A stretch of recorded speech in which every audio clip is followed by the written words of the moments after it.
In this video, I'm doing something different. Because of the rise of AskReddit threads, I've decided to make a video dedicated to horrific, true stories of paranormal or creepy comments from AskReddit. Now, I know I'm late to the trend, but please, bear with me. I'm only trying this out, and if you have any suggestions or any threads that you would like to recommend me, please comment them down below. On to the video. Serious, what is the creepiest, most blood-chilling thing you or someone you know have ever experienced? About 10 years ago, I took my dog out for a short walk. We lived in a rundown but historic part of town. Old houses that are either beautifully maintained, abandoned, or generally going to shit. There was a good mix of people in that neighborhood. Anyway, walking the dog, I get about 3 or 4 houses down and stop at the corner while Pony sniffs some grass or whatever. I turn around and suddenly there's a man standing way too close to me. No idea where he came from. I'm usually very aware of my surroundings, and Pony hated strange men. I stumbled a few steps back and immediately had this absolute bone-chilling sick feeling. He asked me, "Is that a pit bull?" And I replied, "Yes." Then he said, "Oh, she'll protect you." At this point, my body flooded with adrenaline, and I turned to run back to my house. I saw my mom standing on the porch and thought to yell to her. She had no reason to come out on the porch. I honestly thought that she just had a bad feeling. I don't know what good me yelling really did, but it was all I could think of. Like, "Hey, look, I'm over here." I've never had such a flight response before or since that encounter. When I was about 6 or 7, we had this neighbor that would regularly try to invite me over for cake and candy or to play with the dogs he owned. My parents didn't trust him, so of course invites were declined. Years later, we learned that he regularly raped his 12-year-old stepdaughter and got her pregnant. When he went to trial, it was all revealed that there were 4 other young girls in his past that had been abused. The guy used to decorate his house like a haunted mansion every Halloween, and kids would go crazy for it. I'm so glad that my parents wouldn't allow me to go there. When I was 16, my parents went out of town for a weekend.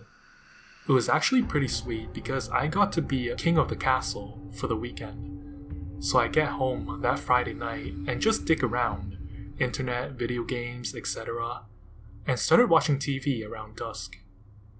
The way our living room was set up was that there was a set of glass doors right next to the television that looked out to the back porch or backyard. The backyard was surrounded by ivy that grew on a hill around a 45-degree angle. So I'm just mindlessly channel surfing, and I see some movement outside. At first, I just dismissed it, thinking it's a bird or a neighborhood cat or something. But then, I noticed that whatever is moving is way bigger than a bird or a cat.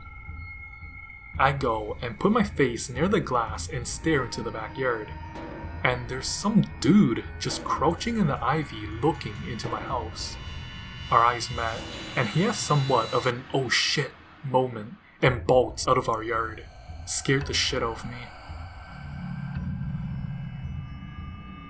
Man, my house was set up in a very similar way, and I have a very similar story. I grew up scared shitless that someone would come up to the glass door at night. We had vertical blinds to block out any prospective peepers. But one night, when my folks were out of town, I was up late watching TV on the couch, and all of a sudden, there was 2 loud knocks right on the glass. Of course, my blood goes cold, but I quickly think that maybe one of my friends who knows my parents are out of town snuck out and came over. I work up the courage to slide open one of the blinds to peek out, fully expecting to see one of my friends. Standing there is some swarthy looking guy with a mustache just looking in at me. He pulls on the door, but it's locked. I booked my ass straight out of the front door and ran straight to my aunt's house, a few doors down. We called the police and they said there were so many footprints in the snow that he had been circling around the house for hours. There was even some footprints on the roof by the master bedroom. A version of this happened to me once. I'm female, was 15 to 16 at the time, and it was Halloween. I remember feeling that sense of dread on my way home. The house was 2 stories but only had 2 bedrooms. Most of the space was taken by the downstairs. I slept in the living room on a futon. At the far end of the room were glass doors and a patio. No blinds or anything. I was up, playing video games, pretty late due to that dreadful feeling, and laid down with my computer still on, lighting up the room. Out of nowhere, someone knocks on the glass door. I ignored them and it got more frequent and urgent sounding. I was freaked the hell out. I got up without looking at the doors and pretended to sleepily check the front door, then ran up the stairs and hid in a bathroom above the living room. The ventilation system was just holes in the floor with vents over them, so I could see down into the first floor. I tried to wake up my mom and said someone knocked on our door, to which she basically denied that happened and went to sleep, saying that I dreamt something. It was quiet for a while, then the metal spiral stairs into the basement started creaking, and I heard footsteps. By this time, my computer had gone to sleep, and it was dark as fuck down there. Next thing I heard was my jar of pennies falling over and spilling coins everywhere. Then, more silence. Stairs creaked again. Intruder left. Spooked by spare change. Checked the outside door into the basement the next day. Unlocked, of course. My mom had a stalker for years. She was maybe in her early 30s. I was about 3 and my brother was around 1 when this started. My father would leave for work in the morning, and as soon as he gone, the calls would start coming in. She'd answer the phone and some guy would be saying all this horribly sadistic and sexual things about what he wanted to do to my mom. She was beyond frightened and didn't know what to do. Sometimes, the caller would describe what she was wearing at that very minute or describe what she was doing. My parents were struggling financially, so they couldn't just up and move. But my mom started spending more and more time at my dad's mother's house when he was away. The cops got involved, but they couldn't trace the call. Finally, they were able to save enough money to move. I was about 6 by the time. The phone number was changed and unlisted in the phone book. This was around 1988 when everyone was still using landlines. My mom never got another scary phone call, but she had nightmares about it for years. When I was little, I remember going into her bedroom in the morning and she would be sobbing into her pillow.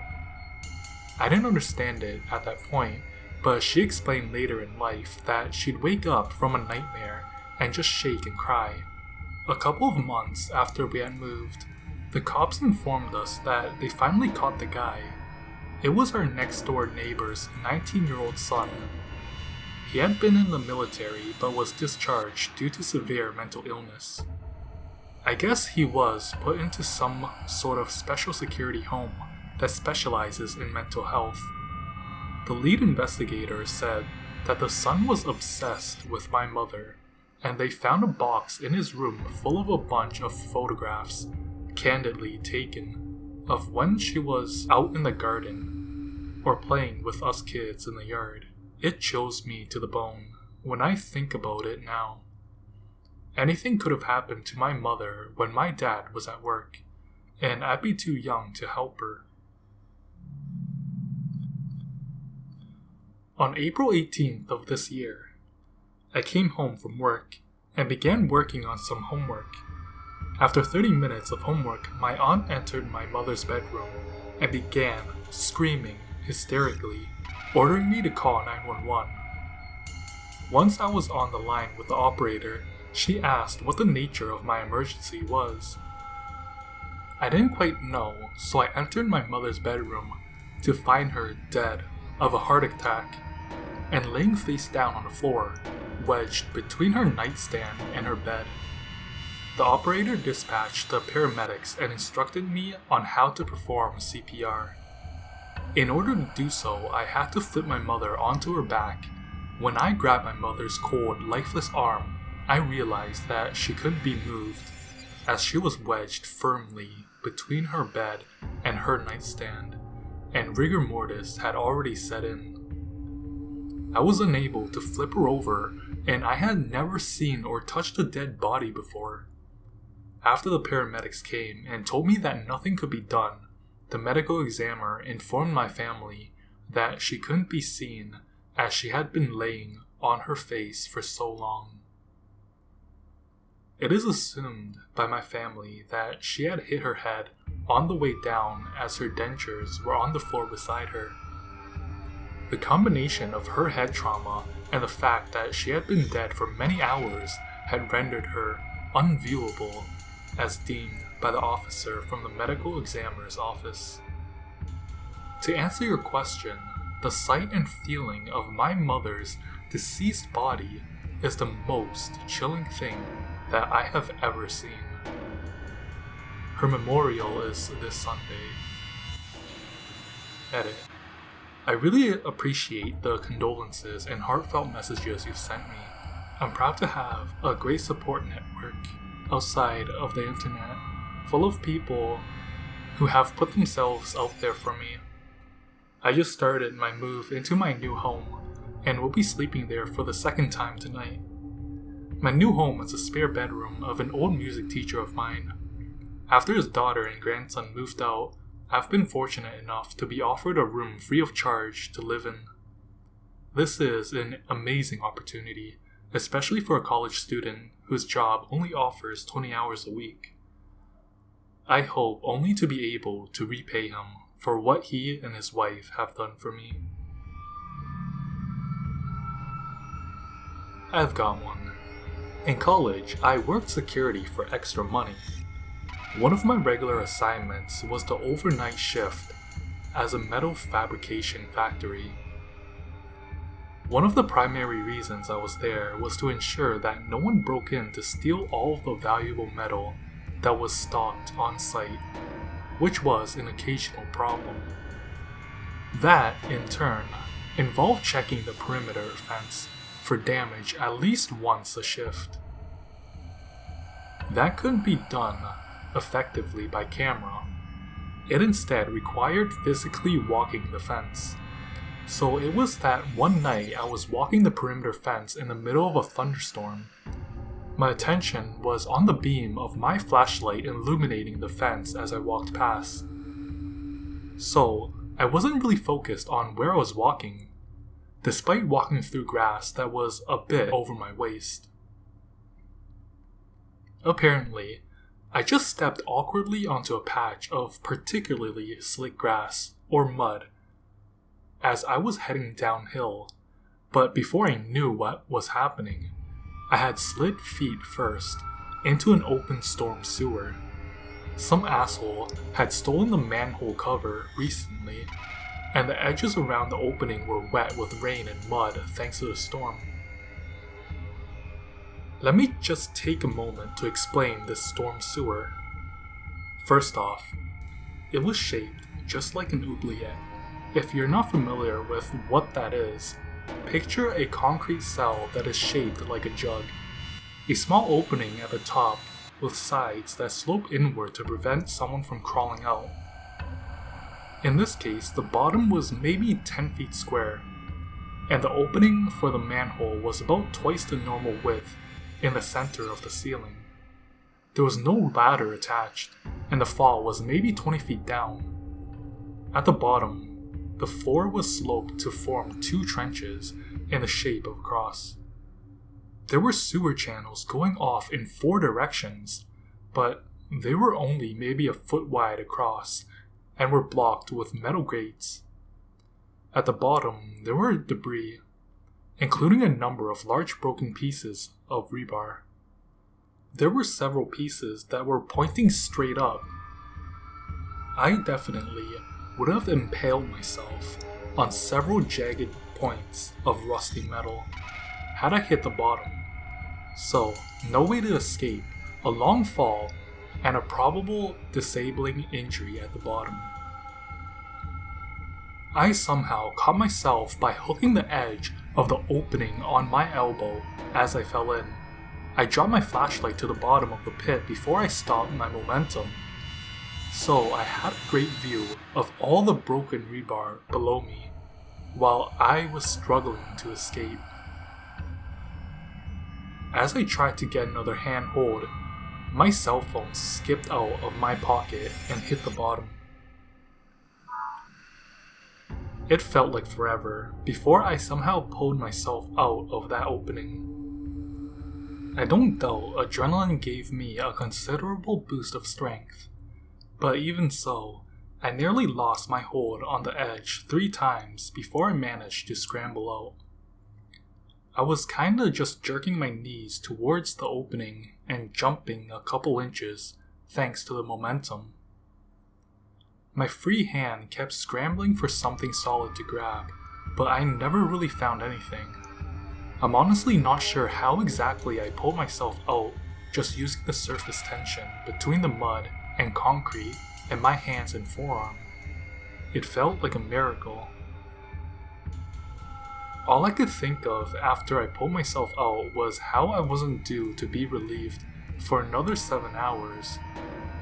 7 hours before anyone would even start wondering where I was, and that whole time I might have been trapped at the bottom of a pit, impaled by some rods of rebar in the rain. I also wanted to kill whoever stole that manhole cover. I was 8 and woke up to an explosion of dog barks and screams coming from our backyard, then the screams trailing down the street. We get outside and my dog is chewing on a bloody shoe, and a bit of gym shorts were hanging off the backyard fence. We called the cops and they investigated. From the footprints, they could see the guy tried every window with my dog following.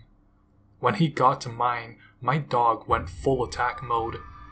The guy was picked up that night on an unrelated charge, but they put 2 and 2 together and charged them.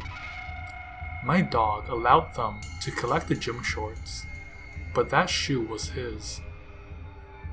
He was happy and let the cops pet him as much as they liked. Animal control the next day when they drew a little blood for a rabies test. That shoe, though, was his. Now personally, I like reading these comments, so I am planning to make a part 2 for this thread.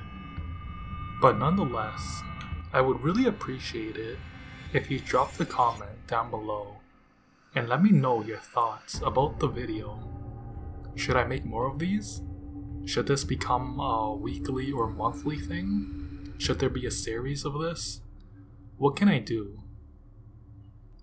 And as always, thank you for watching, and if you haven't already, please subscribe for more content like this, even though this is my first video like this. There will be more to come.